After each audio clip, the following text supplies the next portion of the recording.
Vice President to step into John's place tonight. We can all please stand for the Pledge of Allegiance, please. I pledge allegiance to the flag of the United States of America and to the republic for which it stands, one nation, under God, indivisible, with liberty and justice for all.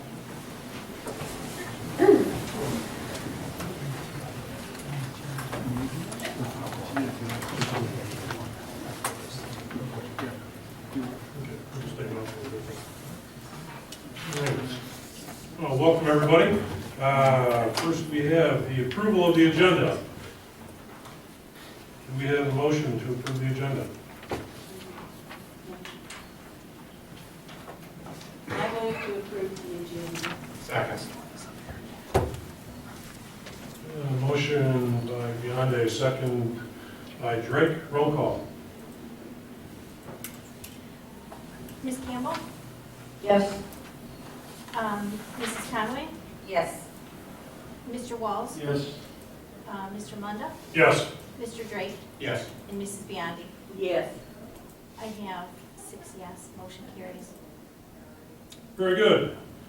Recognitions. We have several recognitions tonight. Our first is our National Merit Recipients. We're actually going to just flip the order around a little bit because I think Ms. Segala is up first, and so we're actually going to bring up Connor, I believe, and Ms. Segala is one of our guidance counselors. Yes, here at Alman, which is So very we're proud. switching to the Daily Herald We are. leadership team. Yes. There we go. All right, this is Connor Levine. He was selected to be a part of the Daily Hero Leadership Team, which recognizes students who demonstrate leadership through volunteerism and community service. He is president of our chapter of Future Business Leaders of America, which is it has over 400 members, 405, I think was the last I heard. Biggest in the nation. Through FDLA, he's helped organize a lot of different community service activities, such as a shoe drive, a book drive, and help support the local park district. He volunteers through his church, gone on mission trips, and he is a volunteer at Phantom Lake YMCA camp, which I believe he said is his most favorite volunteer activity. Outstanding student, so on top of all those activities, he's maintained a 4.23 GPA, and he even tutors some of his fellow students in physics and accounting. So very proud of Connor. He's a mature, bright, generous young man, and has represented Warren in a very positive light. So very well deserved to be selected to the Daily Hero Leadership Team. Congratulations.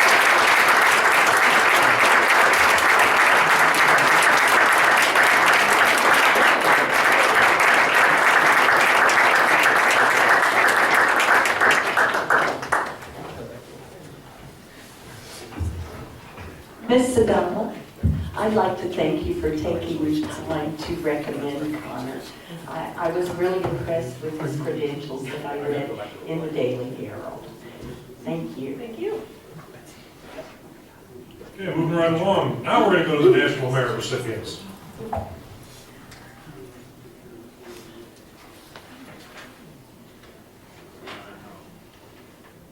Good evening. The National Merit Scholarship Program is an academic competition which began in 1955 for recognition and scholarships. High school students that enter the National Merit Program by taking the preliminary SAT. These scholarships are considered to be an important and prestigious award. Even students who qualify but don't win or earn an honor and recognition are able to use it to their benefit when it comes to applying to college. National Merit Scholars are heavily recruited by universities, and some are even given preferential treatment in admissions, housing, and course selection. Many selected universities seek to increase their number of National Merit Scholars, and they also receive attractive merit scholarships. Essentially, the group of students we're about to recognize, again, took time out to take a test that really, they didn't have to. It wasn't something they needed for most of the universities, I'm assuming that they're going to go to. They prepared on their own, came on a Saturday and took the test over a 2-year period for most of them. And again, representing Warren in such a positive manner. And I truly appreciate it, as does the rest of the staff here at Warren Township High School. So thank you very much for being committed and dedicated to your academics. So I'm going to bring up the following groups of students that kind of qualified in 3 different areas. First, I'd like to bring up our 2016 Special Scholarship Competition winner, Arnie Lindgren.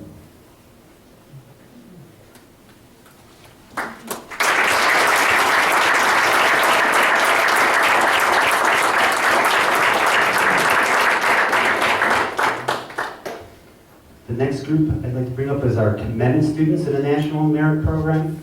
These students, again, scored in the top 2% in the nation. They don't continue in the competition, but they are recognized because of their outstanding academic promise. So I'm going to call up those students right now. Maddie Brueggemann.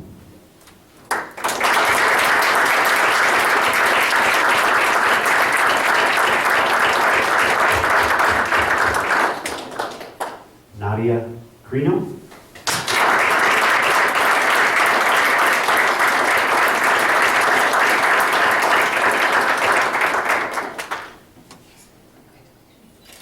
Matthew Haight.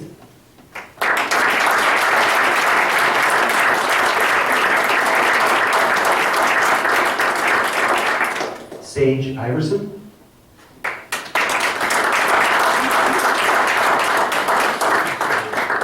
Emily John.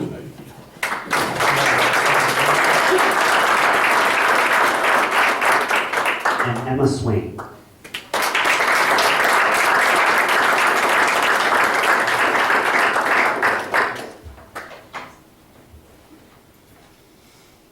Okay, the last group I'm going to bring up were recognized until today as semifinalists for the 2016 National Merit Competition. As semifinalists, approximately 1.4 million students took the test last October, and the National Merit semifinalists achieved this recognition by scoring in the top 1%. Warren is proud to recognize 3 of these students. Could I please have Ethan Core come forward? Ethan.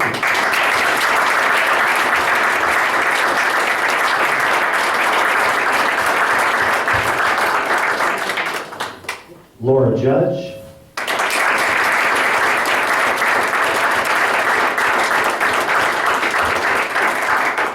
And Haiwan Liu.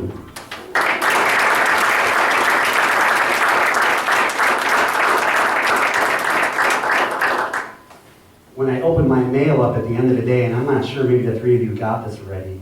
I didn't even get a chance to talk to you about this because I opened it, I don't know, 4:30 or something today. And I actually got the certificates naming these 3 individuals as moving on to the competition as finalists. So they are no longer semifinalists, they are now finalists, which is quite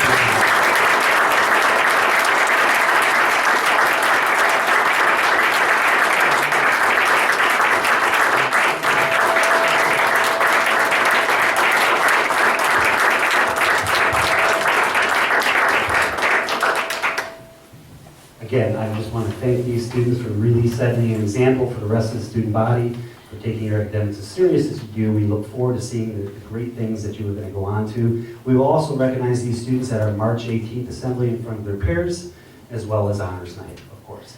So thank you again very much, and congratulations. Board.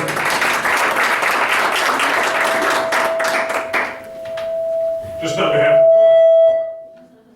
on behalf of the Board of Education, congratulations on your academic accomplishments, and we wish you all the best in your future academic endeavors.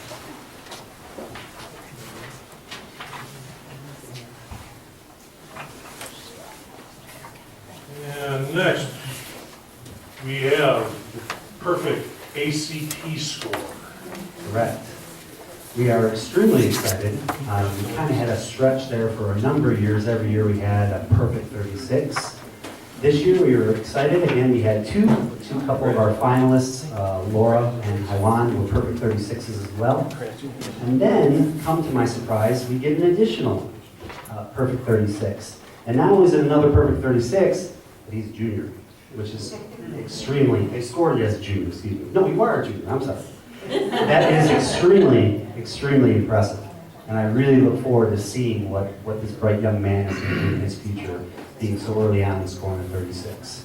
So if I could have Nathaniel Metz please come forward.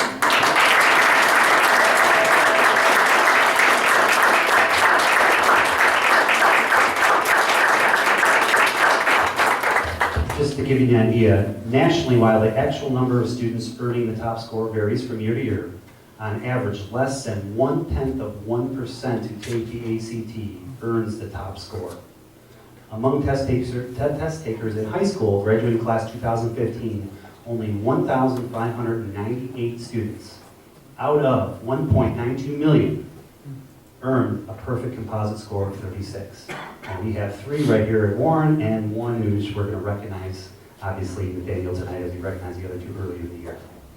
So on behalf of the staff here, we really want to congratulate Nathaniel for his hard work and dedication and for representing again Warren on the national stage as a perfect 36 score, and we look forward to seeing his future endeavors, as I'm sure he's going to be extremely successful in life. So thank you and congratulations, Nathaniel.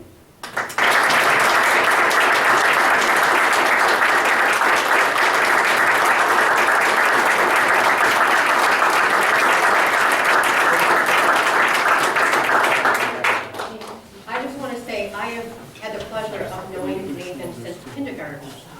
He and my son used to get picked up and parent pickup together, so I then got to meet his mother. And through the years, Nathan has always been a person of excellence, whether it's academics, whether it's the school musical, and at the elementary school, whether it's sports. And then I got to meet his father, who was always there with the video camera. And tonight, when I told my son that you were going to be recognized tonight, Noah said, figures, of course Nathan would get a perfect 36. So I just want you to tonight give a big thank you and a hug to your partners in your success. They're the ones who instilled the values, and all of you that are here tonight being recognized, they instilled the values of being a person of excellence and striving hard and that work ethic that's going to take you to a bright future. But we are so proud of you, and I'm so happy that I was able to give you that paper recognition. So wear this proud.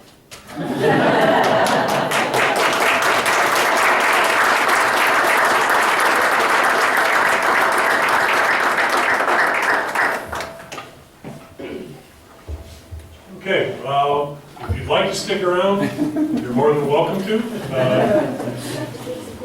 Yes, we can everybody gather on the gallery, the foyer. We can snap some pictures out there. Thank you very much for coming. Keep up the great work. Congratulations. Congratulations. Congratulations. Nice to see you. Wow, your friends all left you. What did you do? What did you do?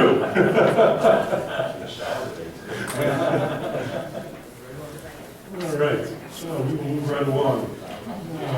Reception of visitors. Do we have anybody signed in there, Kara? Nope. Nobody signed in. Is anybody here that would like to come to the microphone? Have your 3 minutes? No? Okay. In John's absence, he didn't leave anything for me. So we will jump to committee reports. We have the Parent-Teacher Advisory Committee. That committee met on January 26th, and a number of topics came up. One of the big ones was dealing with the attendance. As we've been really focused on improving attendance, and our attendance rate has definitely been on the rise. The committee and the administration felt that there were still a number of things and opportunities to take a look at to continue to improve that attendance. I've spoken with Carol to look at financially where we're at. Currently, we're roughly, on the school report card, we're about 94%. And I shot a target out there to her at about 96. And I wanted to know what that dollar difference meant for our general state aid. And I'm going to report to you, if you don't mind, next meeting on that one. That's fine. But it is looking at some options. But it does our average daily attendance is reported back for those of you that aren't really paying attention to a whole lot to ADA. It's based on our best 3 months of attendance. It kind of rolls out in some different formulas and the way it's figured. There's actually some projected numbers that get thrown out there first, and then it comes back to some actual numbers that actually get put through and so forth. But there's really an interest in really taking a look at improving our attendance. Some of our numbers rates here at the Allman campus definitely need a little bit more attention than the Old Plain campus. So the proposal that was brought forward and was really supported by that committee for next year, the implementation of senior exams that will have tied to it an incentive for seniors that have 5 or less excused absences and have at least a minimum of 80% would be exempted from the final exams. So that's something that's going to move forward for next year, not this year. But we do really have to take a look at that attendance rate. We'll continue to look at incentives that we do in each of the buildings to encourage attendance. But some of that tied into the end of the school year with final exams. And then really the small percentage of the students that have such a discrepancy in poor attendance is really going to be the focus moving forward. Any other questions that I might be able to answer about the committee and where we're moving forward with final exams for seniors for next year? How many parents were on the committee besides Dagwell? There were 3 other parents that were in attendance at that meeting on it was January 26th. So Bernadette, Deb, and Steve? Yes. Okay. And are they then standing members? There were Or how is it? a number that were invited to come, but those were the 3 that showed. We opened it, we tried to publish it as much as we can to the whole community. We also sent special invitations out to parents who were on our strategic planning parents group that we had, just to try to make sure we get a few. So we tried to do a little bit of open, and anybody was welcome. And then we also tried to make sure that we had some of our parents who have been involved, and, make sure we had some representation. It was a good conversation for sure. And our deans also, the other piece that came out of Mr. Munda was, they talked a little bit about, we haven't done a whole lot with trying to use the removal of privileges as a possible incentive for their behaviors as opposed to possibly, a day out of school, or trying to keep kids in school but still have them feel some motivation to take care of business the way they're supposed to. So the deans were going to investigate that. That was the other piece. Good conversation about, tied in with Senate Bill 100. Actually, we had a meeting this morning. We've broken up the handbook into different committees inside the school. And then they'll be gathering independently and then coming back. I believe we've got April 5th. 4th, I think it was the 5th, for our, to come back as a group. Right, and then the handbook as a whole will be for the board's approval tentatively on April the 12th. So in our minds, what we do is get our parent advisory committee together, get some ideas going, bring it back to our administration, try to flush those out, and eventually those end up in a recommendation to the board for approval in the 16-17 handbook, which is tentatively April 12th. John? Dr. Auburn, why were the 3 parents not listed who came? They're in the minutes. Oh, okay, Yeah. okay, I misunderstood. I thought you said there were 3 No. parents who weren't listed, okay. Thanks, I'm sorry. Nothing else then on the teacher advisory committee. Moving on then to the superintendent's report. Thanks. We're a couple of things we're going to start, I think, Carol. I think we're going to start, we wanted to talk to get a little bit of direction from the board. We've initiated our RFQ review process for architectural services. I think we just need a little feedback on where we go next with that. We received we received 13 requests for qualifications for architectural services. My question to the board is if the Board of Education would like to designate members or anyone to review the RFQs, or if anyone wants to participate. We were planning on setting a meeting at 5:30 on February 23rd to go through those. So anybody from the board is welcome, and Jean will post that meeting. Unless the board has another idea, but what we would do is narrow down the list of candidates and then do an interview process, which usually involves the administration and a board member or so if they so choose. So is that the meeting on the 23rd, Carol, where we do the interviewing? No, that No, would be. it's where to you'll choose do- the candidates that we would Right. like to interview. That would be to narrow down the scope. Thank you. You're welcome. Does that sound like a good plan for everybody? Dr. Aldrum, anything else to add to that? What day of the week is the 23rd? It's a board meeting night, so it'll be Oh. Tuesday at 5:30. Perfect. Okay, great. Thank you. That's been Other questions on that? Let's move Yeah. on. great. Thanks, Scott. The last meeting, I just need a little bit of direction.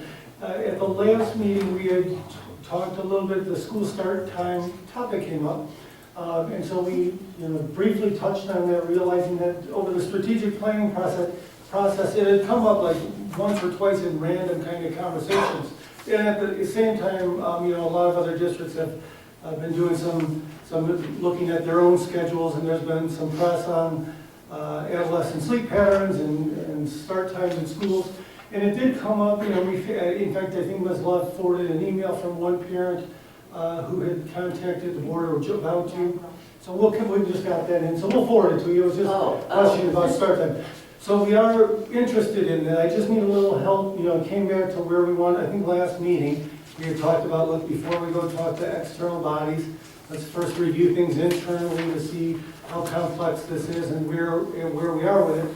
I also want to keep in mind for the board, in terms of giving me direction, our strategic planning process is where I would hope that if there's direct, if the board would like to give me some direction with the administration on where to go with this, eventually we would hope it would find its way into the strategic planning process in our timelines there, right? So, but I think initially, even to have a preliminary discussion about it, the issue itself is so complex that we were thinking that we could ask our administrators and with the board to have an open session meeting, workshop on it, and it may take a whole evening meeting because there's no way to talk about this in a 20-minute segment, right? We would also need probably at least a month and a half or so to get ready so that the meeting was meaningful for all of us. So I didn't know if it made sense for the board if we just had a tentative date, and I haven't talked to this with our administrative team, but we definitely have representation there on like March the 29th. If we get any later in the year, it gets really hard for us because we're really faced with end of the year stuff. And our hope would be out of this meeting just that if after that initial couple hours, if the board wants to see us put this into the strategic plan, you can direct me to do that. Or if not, that's fine too, but we would need at least a couple hours to even process all the complexity of this issue, right? Because it's huge. It is a huge issue. I realize that. And first of all, I'd like to thank Mike for backing me and putting this on the agenda.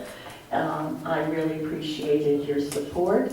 And Dr. Ogrum, I would recommend that, is this going to be an evening meeting or is it a Saturday? I was thinking I think that's the Tuesday evening. I was just trying to stick to the board's calendars of nights. I was just trying to find it, we went through our board meeting nights and all that, and I was just trying to find one that was fairly open. There, obviously the nights get booked, but I was trying to find an evening, where it would be an open meeting, but more of a workshop. We have a little bit of a structured conversation to make sure we talk about transportation, make sure we talk about both of our campuses and our sender districts, make sure we talk about data from the school itself and how our kids are doing.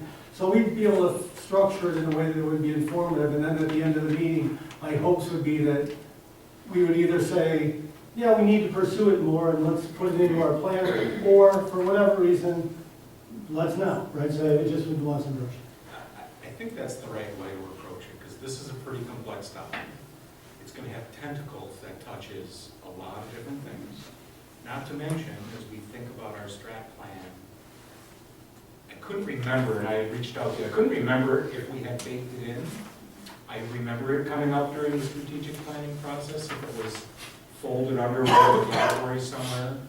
But one of the messages in that process was prioritizing what you work on. And one of the questions that needs to come up during this conversation is, if we choose to pursue this, is there something else that comes off the strategic plan? Because this is a big one, and this isn't small, and it has a lot of impact on other organizations. So I'm all for having a conversation. I don't think it hurts anything to understand and fully dimensionalize everything that this touches. Hey, you're absolutely right, the complexity of this, and truly, I don't see this being done to implement for the 16-17 school year. I really don't. Not that I'm opposing it, I just think that we really need to take our time, really understand what it is that we're trying to accomplish. So I would recommend that you take that back to the administrative team, rip it apart, see if this is something that we truly want to invest our time, energy in, and prioritize. But in the meantime, I think we've got a very solid strategic plan that has some very important parts to it that I think are right now demanding of our time and attention. But I think this is something that over the next year and a half, in my opinion, it is something that we can tackle. I think we need to start with that administrative team.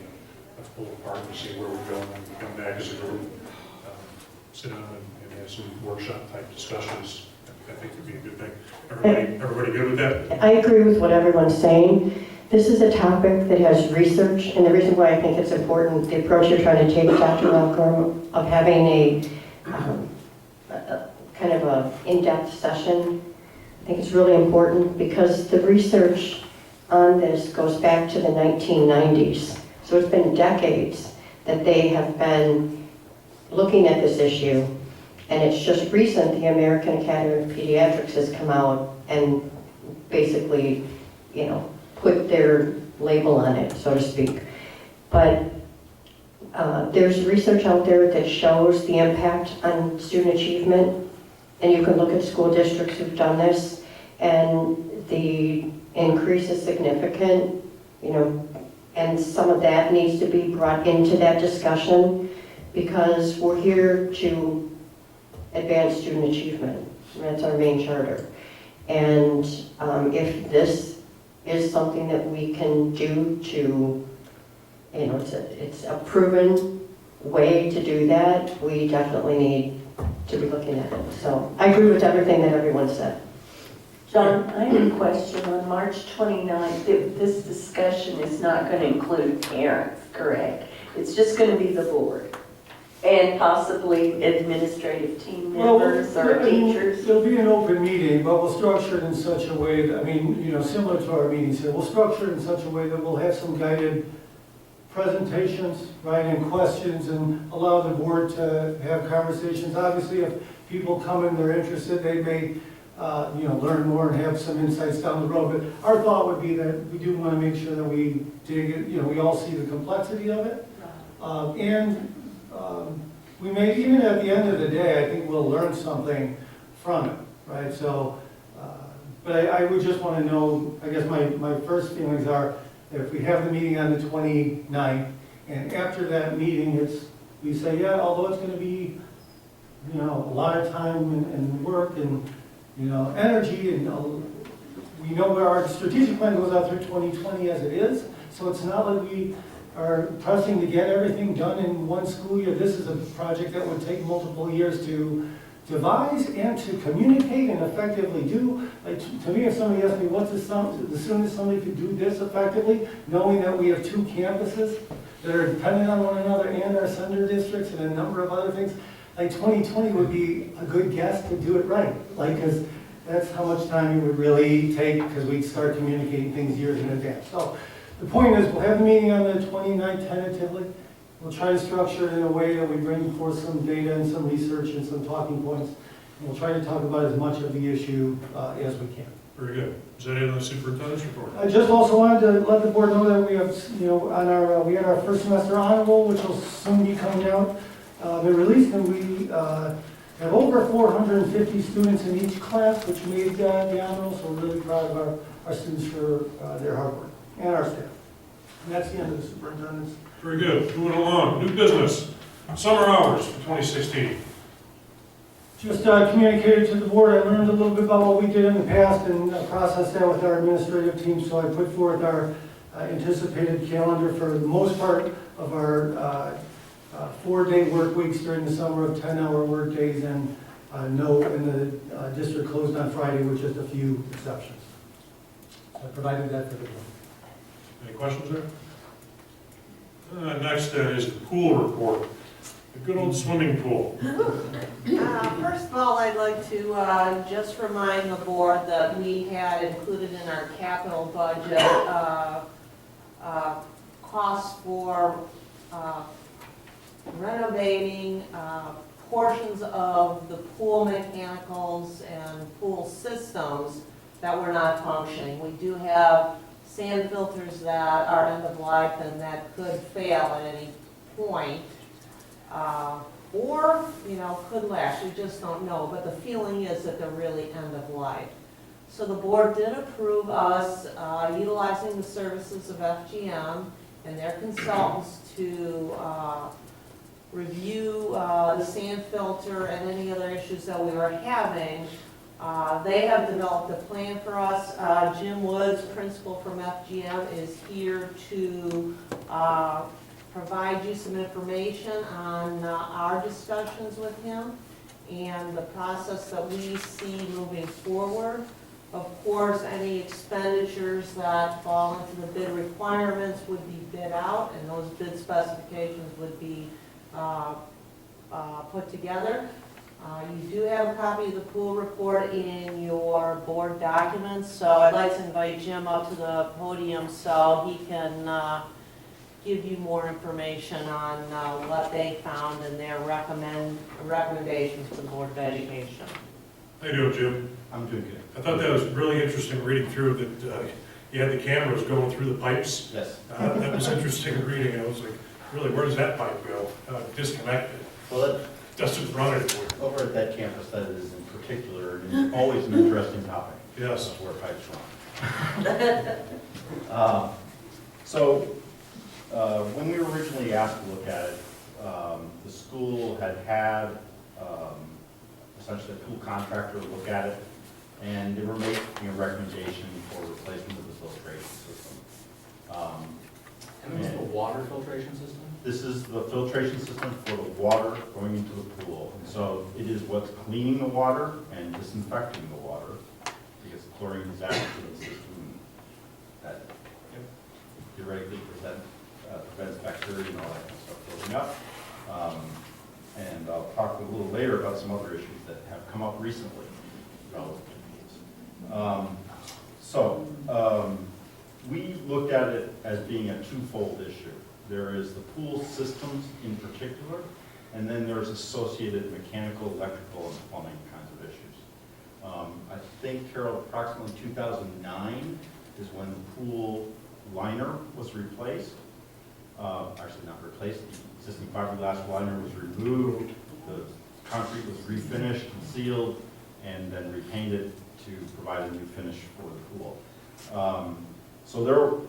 This process involved the pool consultant coming out and looking at the pool systems and making a report and recommendations, and the mechanical, electrical, and plumbing engineers taking a look at associated systems relative to that, all the support spaces that house equipment for the pool, which there are several. And so out of that came a series of recommendations.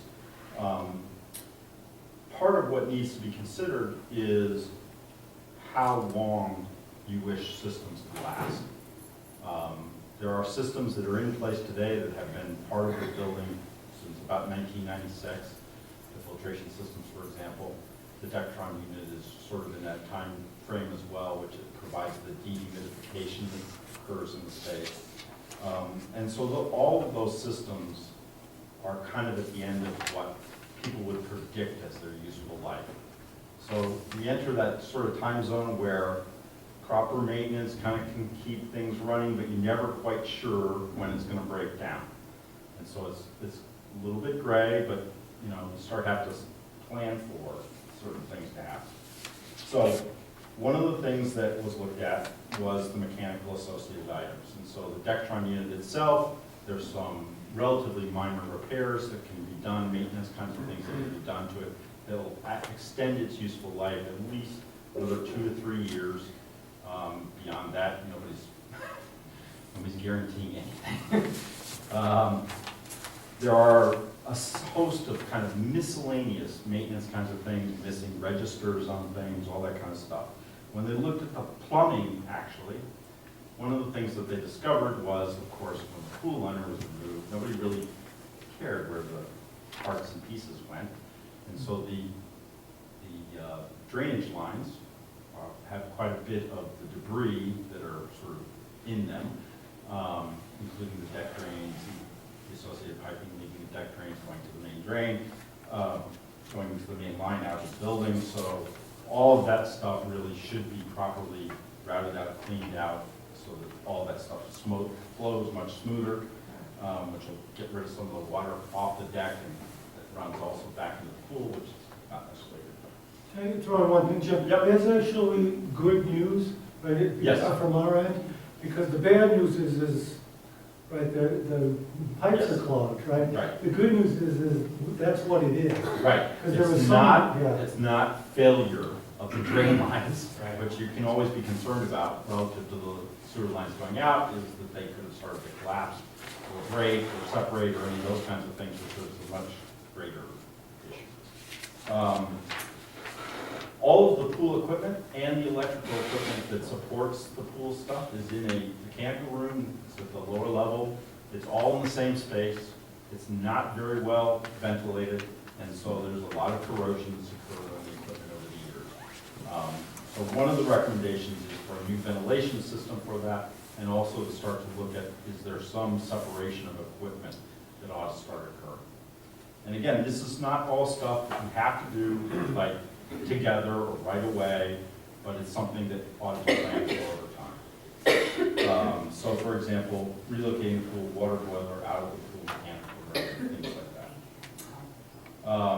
There's a lot of pipe hangers in there that are seriously corroded and need to be replaced, those kinds of things. Now, relative to the filtration system itself, one of the original recommendation had been to this regenerative media filtration, which is a relatively newer pool filtration technology. One of the primary benefits of it is that it actually decreases your water usage, because when you do the backwash, which cleans the filter system, you don't have to use as much water, so you save water. That system alone is about a $150,000 item. If you simply replace the existing sand filtration system with another sand filtration system, it's a $90,000 item. So there's a $60,000 savings there. And this is where you get into that judgment of, do we think that we need to be fixing the pool for 10 years, or are we trying to fix it for 20 years? If we're looking at 20 years, then maybe we should seriously look at the regenerative filtration media. If we're really looking at 10 years, something major is going to happen to the pool, because my expectation is that somewhere in that 10-year time frame, we're going to have to look at the lining and finish the pool and all that kind of stuff as well as the Dectron unit, other kinds of things. The last thing that I'll talk about is really an issue that has come up and has been big time in the news as of yesterday. This was a Chicago Tribune article about Maine South High School's pool and the formation of gases that are associated with the chlorine that goes into any sort of cleaning of these pools. And so the way to kind of try to minimize that is to also use a filtration system in combination with a UV system that will help to clean the water and breaks down the chemicals so that the chlorine gas doesn't form, which is what's causing breathing issues. For those who don't know, this is occurring at Maine South High School, to the point where literally students Well, they suspect that's what's going on, right? They suspect, that's correct. They're gonna do the testing to be sure, but I talked to the pool consultant today, and he goes, I described the situation, he says, that's undoubtedly what it is, but you have to do the test to be sure. And, to the point where they literally had senior night at the other team's pool. Because they were worried about the situation. So that's something that wasn't necessarily in this cost list.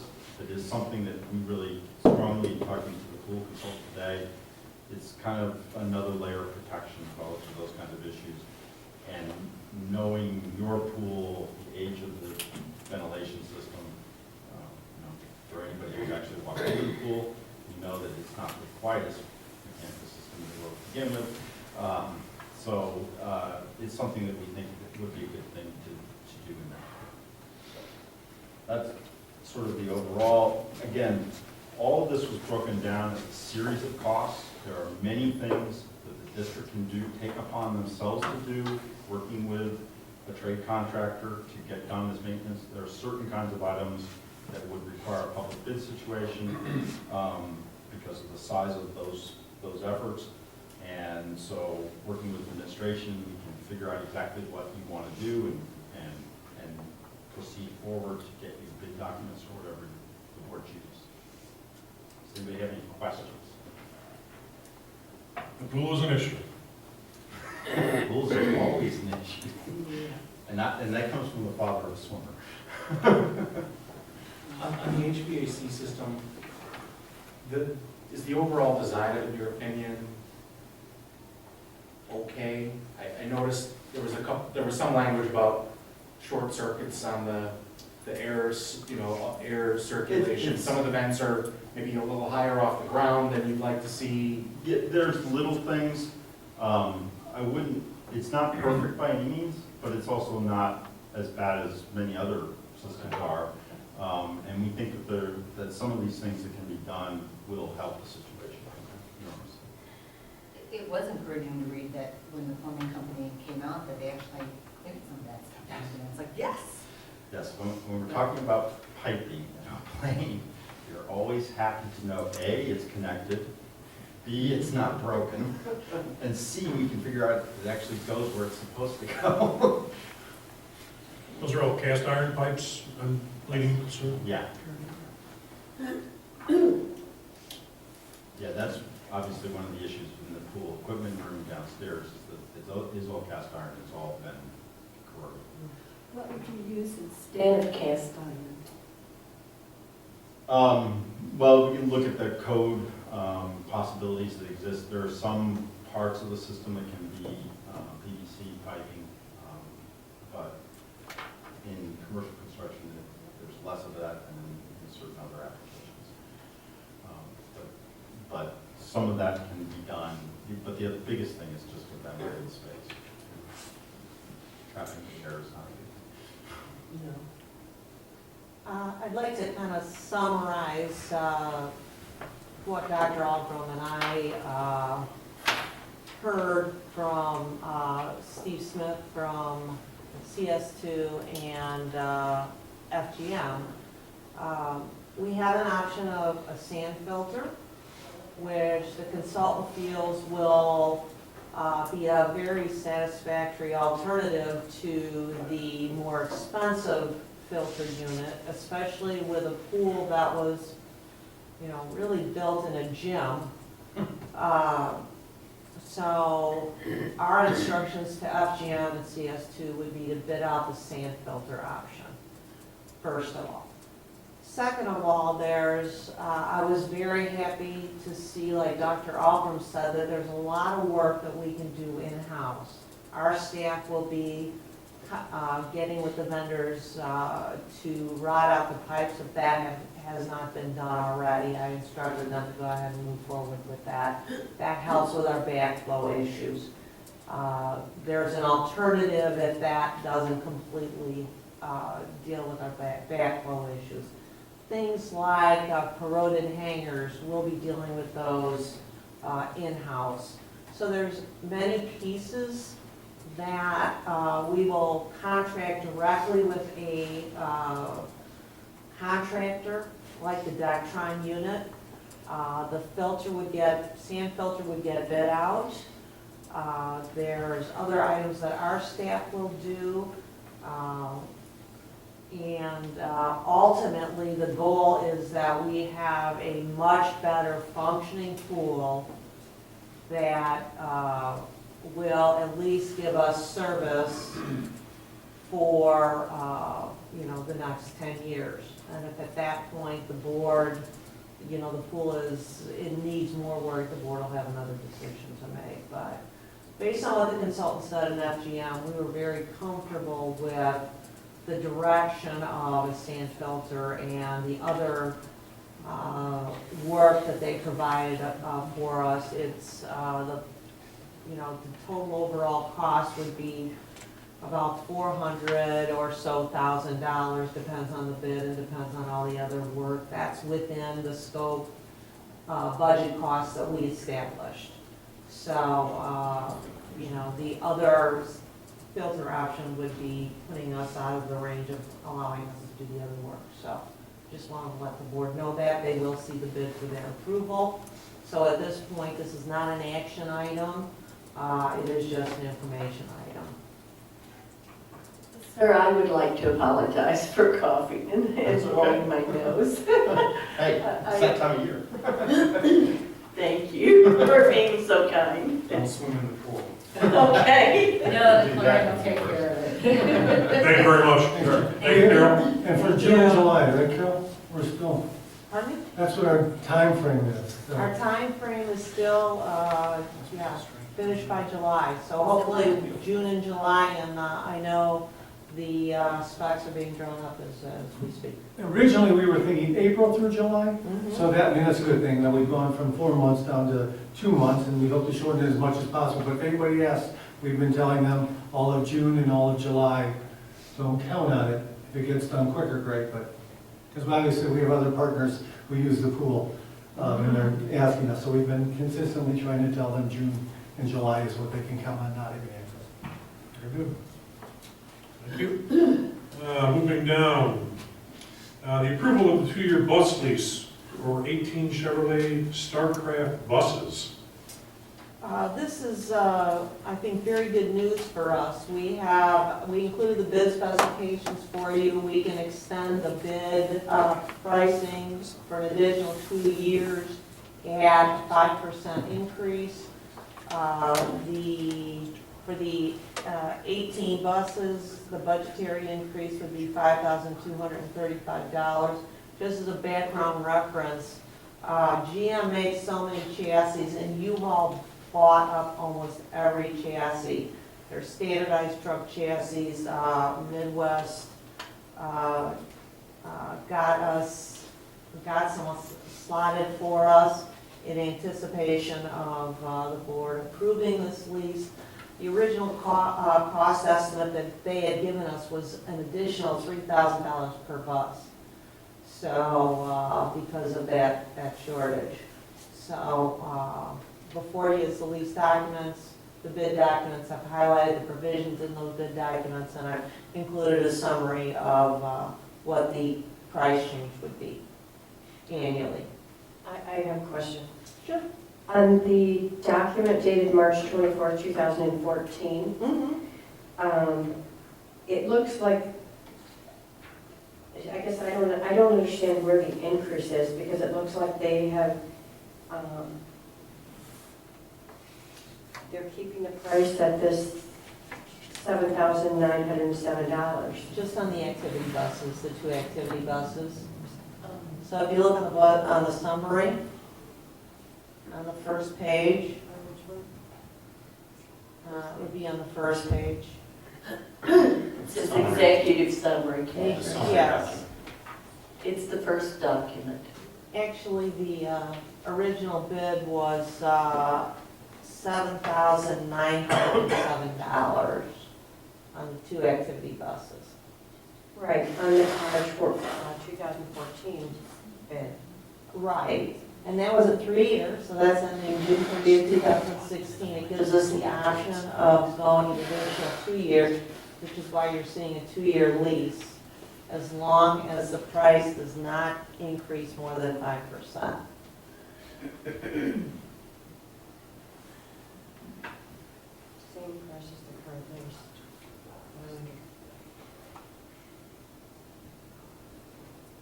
I don't see where it's stated in this, if we're using this document, I don't understand why there's any increase. You can. That's the document we're using? Let me, if you go to the bus lease bid. Okay. And you Is that the third, And I, third document? actually, it says bus. Oh, here it is. Bus lease Bus lease bid. bid. Okay. Okay, if you go to, I put an asterisk by the provision, and that would be on page.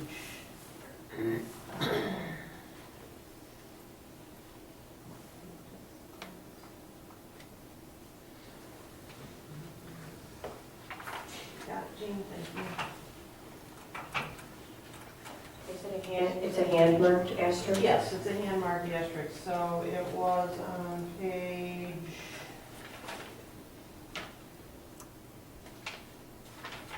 Should have been a hand marked asterisk, okay. It's on page 3 of 47. Okay, read. I guess in your copy, there's no, Katie must not have put the asterisk in. So, under pricing, page 3. It would be the second paragraph from the bottom on the pricing section. The school district reserves the right to negotiate a contract with the lowest responsible bidder for up to 2 future years, providing that the increase in cost for light unit buses, exclusive of financing costs, does not exceed 5% of the previous year's cost on the new equipment. So that's the provision we're using. And we purposefully put that provision in. But if we're using that bid from 2 years ago, why can't we hold them to that price from 2 years ago? We've already had 3 years. So if you go to the paragraph before that, let's see. It actually is a 3-year, it's a 3-year bid. It started actually July 1, 2013 until June 30th, 2016. So this is our 3rd year, okay? And this is renewing it for the 4th and 5th year, correct? Correct. Any other questions? No? Dan, I need a motion, please. I move to approve 2-year lease of the 18 Chevrolet Starcraft buses for annual lease cost of $156,800. Second. Motion by Drake, second by Walls. Roll call. Mrs. Conway. Yes. Ms. Campbell. Yes. Mrs. Biondi. Yes. Mr. Drake. Yes. Mr. Walls. Yes. And Mr. Munda. Yes. I have 6 yes. Motion carries. Next on the agenda, the authorization to close inactive student activity accounts. Oh, go ahead. Go ahead, no. No, go ahead. Somebody do. Vote. I move to close the inactive student activity accounts as presented in our attachment, which includes bully prevention, dance club, Warren Fiber and Craft, Project Discovery, Library Fund, Mexico Trip, Board of Education Scholarship Account, and Activity Interest Fund. Can I ask you to amend your motion and to table it until we have a discussion? Sure, I withdraw my motion. Thank you. Well, wait, you can discuss. I just had a question in regards to these activity funds, because my recollection was during the audit, they had stated that they didn't do a full assessment of the activity accounts. Now, I know that these are inactive accounts, and some of them have been inactive for a while, but at least while I've been on the board, we have not received the, any reports of income and expenses on these activity funds. And when there's activity funds that are public funds versus activity funds that are like the band boosters, which that's completely separate, it's private, it's a 501c3.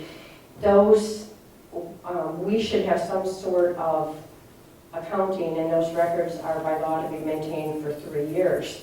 I just would like to, before we close them, see that 3-year run on that and close them out.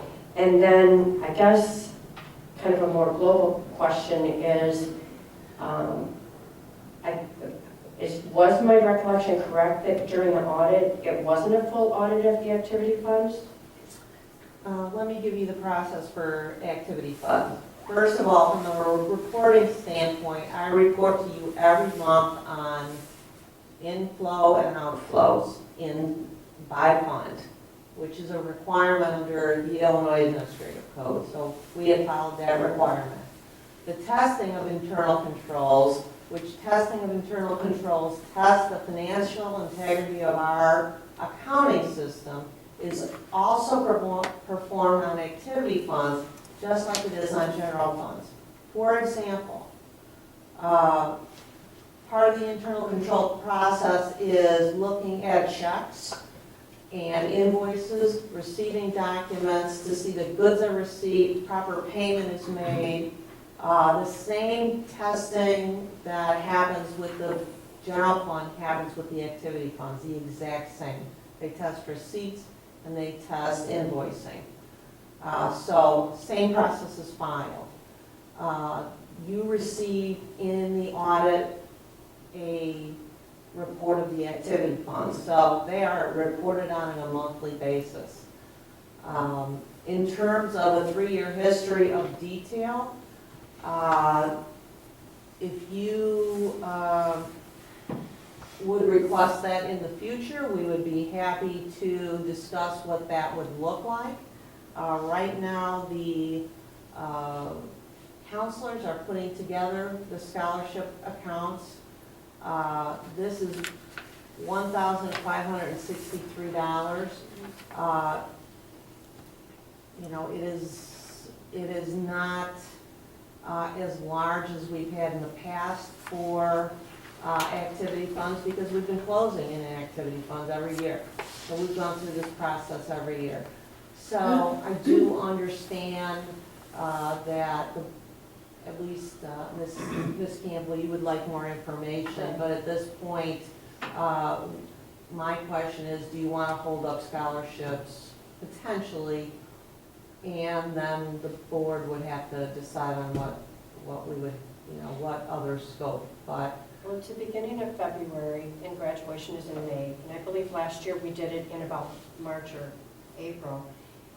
Actually, we didn't close any last year because there were none, and We did do something last year. in the year before, we closed in January. Well, I guess just to share with the rest of the board why this kind of came, kind of hit me, is I've experienced as a parent some dealings with some of these activity funds and fundraising. And I did bring this to the attention of Dr. Milgram and briefed Carol very briefly what was going on, but there was a sports organization where there was a lot of fundraising going on. The parents didn't know where the money was going. There were students handling, in one particular fundraiser, $1,800 that ended up going to that child's home, was delivered to the parent.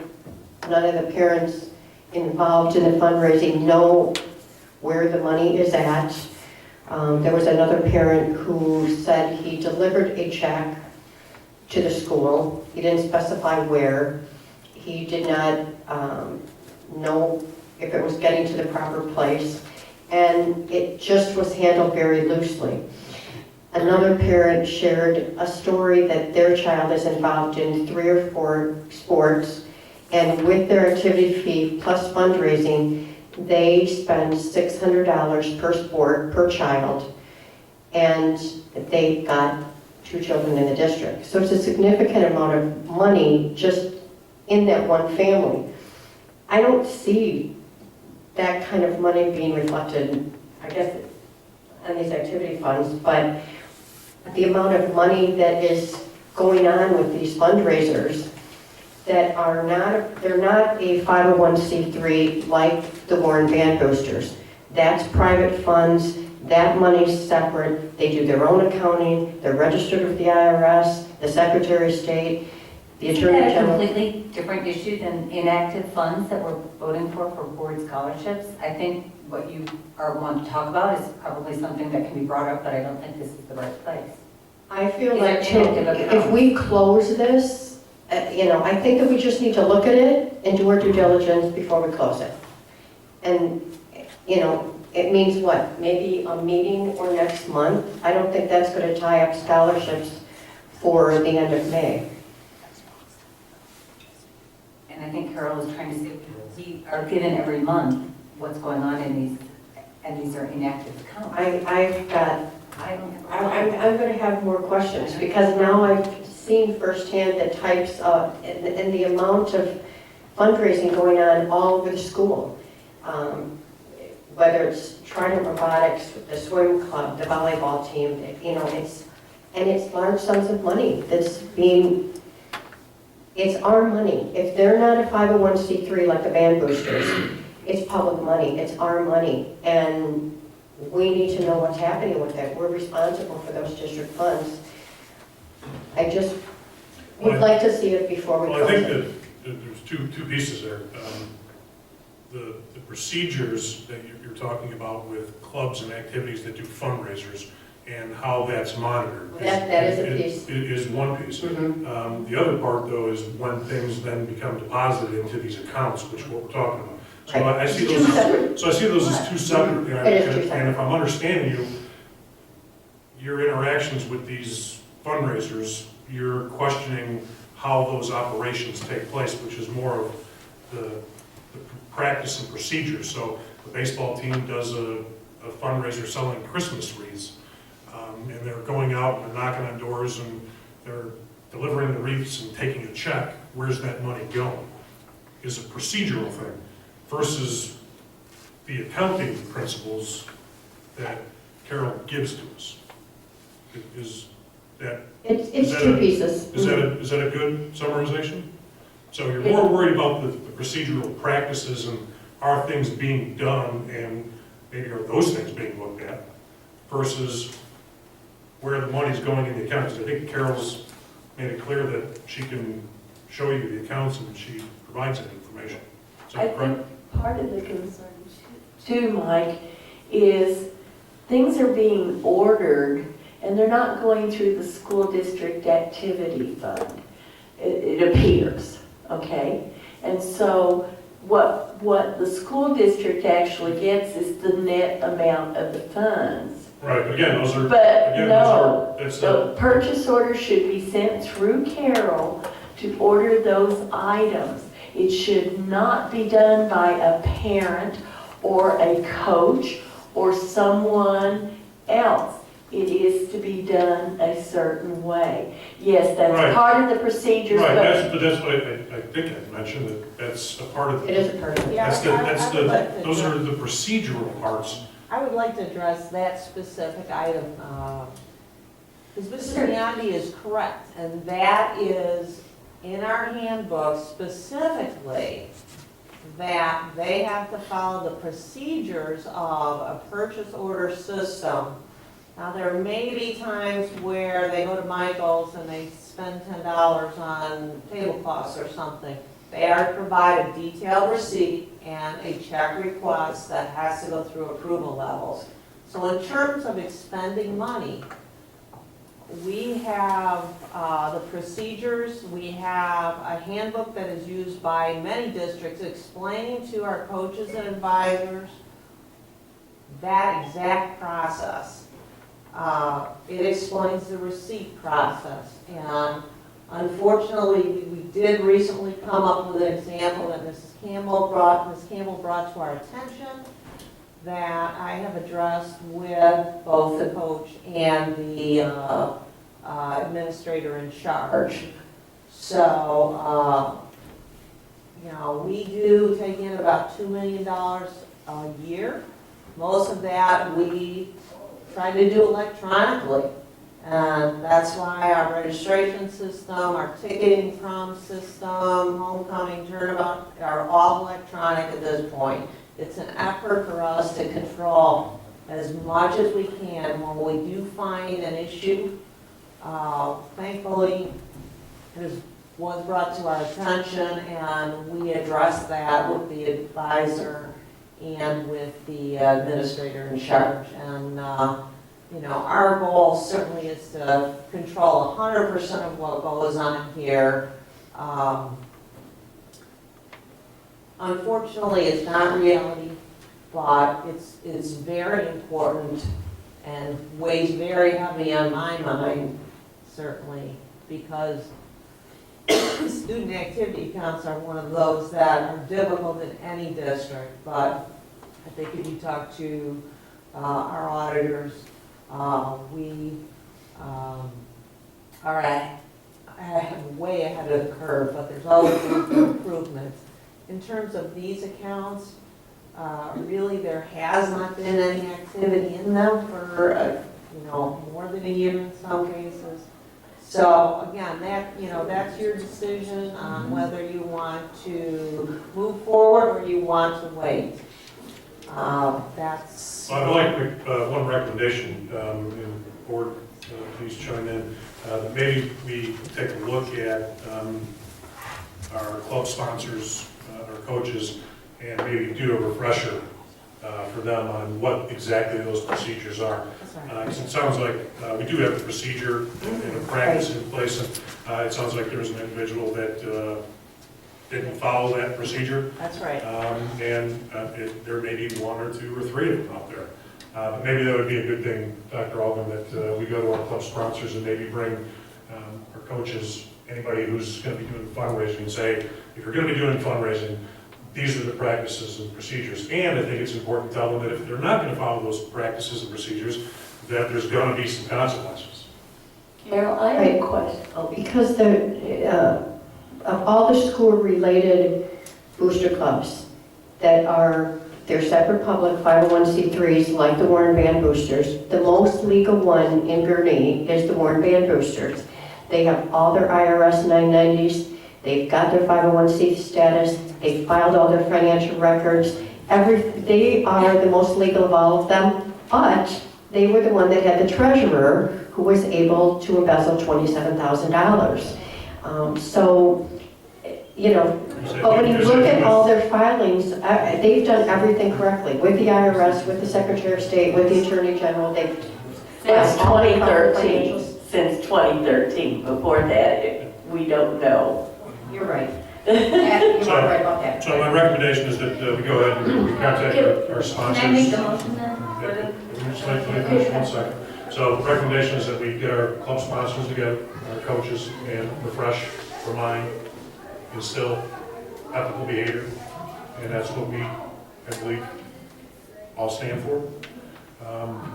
And let's move forward with the motion. I have two questions. First of all, Carol, when fundraising occurs, if they are not a 501c3. I don't think we're heading in the right direction.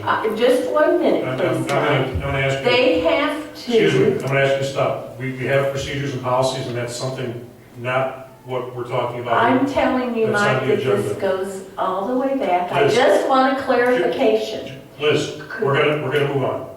This is not. Okay, I have a question then about This this. is not the I topic. have a question about the activity. What's your question about it, Liz? Oh, crud. Sorry. The Mexico trip from 2/10/14 has had no activity and has $723.97. How did we get that much money from the Mexico trip? The fundraising was more than they spent on the trip, and we cannot identify who it goes back to. So in lieu of that, the money would go back to the students or a student in a scholarship.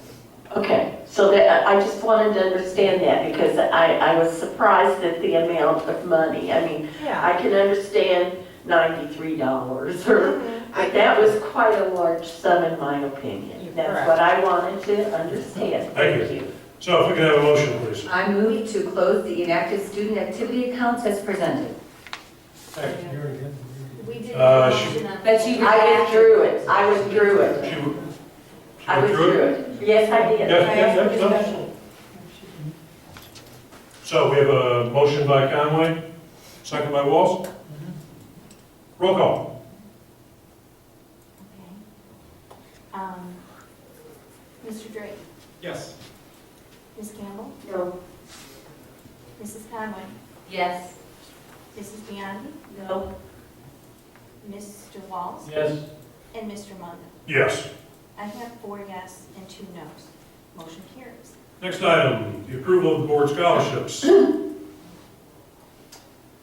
So now that the activity funds are closed, the Board of Education has the option of giving board scholarships, allocating putting the fund in the general fund, or allocating them to other activity funds.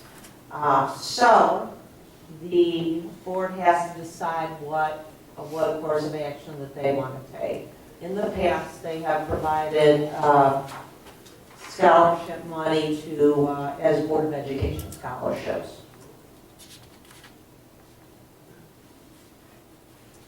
Anybody have any other thoughts, or? No, then let's have a motion. I move to approve that the board distribute $1,563.14 in Board of Education scholarships as presented. Second. Motion by Conway, second by Drake. Roll call. Hold on just a moment, I'm putting that down to there. Am I going too fast for you? Yes. Motion by Conway, second by Drake. Mr. Walls, Yes. Mrs. Biondi, Pass. Ms. Campbell, I'm abstaining because I did not vote on the funds that affect the scholarships. Mr. Drake, Yes. Mrs. Conway, Yes. Mrs. Biondi, Abstain.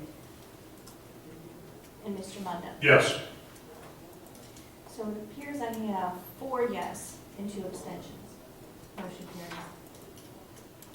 Moving along then, under new business, the approval of disciplinary recommendation for student 2016-06. Have a motion? I move to approve the resolution for disciplinary recommendation for student 2016-06. Second. Motion by Conway, second by Walls. Roll call. Mrs. Biondi, No. Mr. Drake, Yes. Ms. Campbell, Yes. Mr. Walls, Yes. Mrs. Conway, Yes. and Mr. Munda. I'll abstain as I am the principal for the Lake County Regional Safe School Program. I have 4 yes, 1 no, 1 abstention. Motion carries. So the next is item G, the approval of disciplinary recommendation for student 2016-07. Have a motion, please. I move to approve the resolution for disciplinary recommendation for student 2016-07. Second. Motion by Conway. Correct? Yes. Oh, I'm sorry. Sorry. And Catherine was second. Roll call. Mr. Walls, Yes. Mr. Drake, Yes. Ms. Campbell, Yes. Mrs. Biondi, No. Mrs. Conway, Yes. Mr. Munda. I will abstain as I am the principal for the Lake County Regional Safe School Program. I have 4 yes, 1 no, 1 abstention. Motion carries. Next, we have the approval of the disciplinary recommendation for student 2016-08. Motion, please. I move to approve the resolution of disciplinary recommendation for student 2016-08. Second. Motion by Drake, second by Conway. Roll call. Ms. Campbell? Yes. Mr. Walls? Yes. Mrs. Biondi? No. Mrs. Conway? Yes. Mr. Drake? Yes. And Mr. Munda? I'm afraid I'm going to have to abstain, as I'm the principal of the Lake County Regional Safe School Program. I have 4 yes, 1 no, 1 abstention. Motion carries. Very good. Perfect. 9. So approval of the disciplinary recommendation for student 2016-09. Move to approve the resolution of disciplinary recommendation for student 2016-09. Second. Motion by Drake, second by Campbell. Roll call. Mr. Walls? Yes. Mrs. Conway? Yes. Mr. Drake? Yes. Mrs. Biondi? No. Ms. Campbell? Yes. Mr. Munda? I'm going to abstain, as I am still principal of the Regional Safe School Program. Gotta have some humor. I have 4 yes, 1 no, 1 abstention. Motion carries. Very good. Moving down to J then. Approval of the settlement agreement and general release for student 2016-10. I move to approve the settlement agreement and general release for student 2016-10. Second. Motion by Biondi, second by Drake. Roll call. Mrs. Conway? Yes. Mr. Walls? Yes. Ms. Campbell? Yes. Mr. Drake? Yes. Mrs. Biondi? Yes. And Mr. Munda? I get the vote.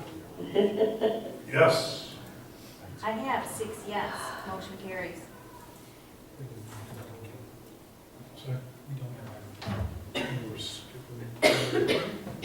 So we have agenda item L, approval of the hiring recommendations per exhibit A.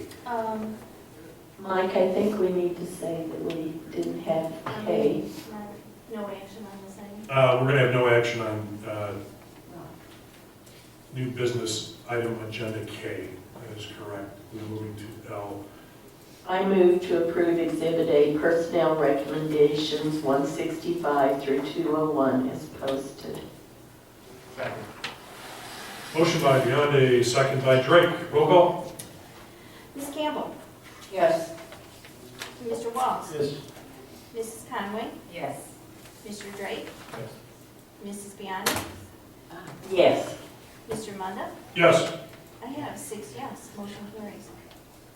M, approval of payment of bills for February 9th, 2016. I move to approve the payments of the bills in the amount of $537,738.47. Second. Motion by Biondi, second by Drake. Roll call. Mr. Walls? Absolutely, yes. Mrs. Conway? Yes. Ms. Campbell? Yes. Mr. Drake?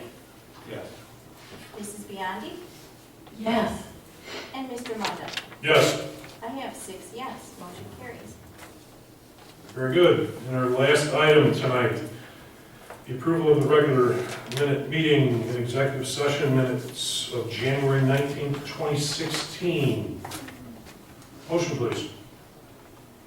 I move to approve the regular meeting minutes and executive session meeting minutes of January 19th, 2016. Second.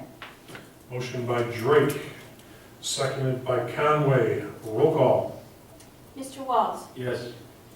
Ms. Campbell? I have to abstain, I was not present. Mrs. Biondi? Yes. Mrs. Conway? Yes. Mr. Drake? Yes. And Mr. Munda? Yes. I have 5 yes, 1 abstention. Motion carries. Very good. Could I have add or add something, Mike, please? First of all, Carol, I have a check for my grandson for the final payment for his fees. Secondly, I would like to thank Rico Demore, Chris Stock, Kelly Wilkerson, and Eileen Brown. They gave a great tour last meeting of the, what's it called? I've forgotten. Academy. Tech Academy. The Tech Academy, thank you. And these four individuals have done a great job in preparing so many of our students for the technology things that are going on. I was so impressed with students fixing the computers and what they knew, and I was overwhelmed. So I just want to thank those four people especially, but other people too. I did say Chris Stock, Kelly Wilkerson, Eileen Brown, and Rico Demore.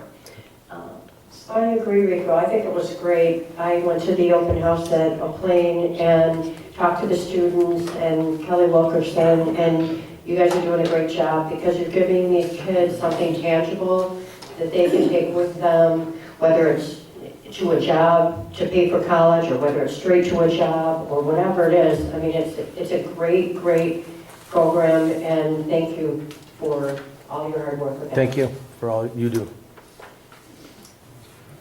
If nothing else, I'll move to adjourn the meeting. Second. Roll call.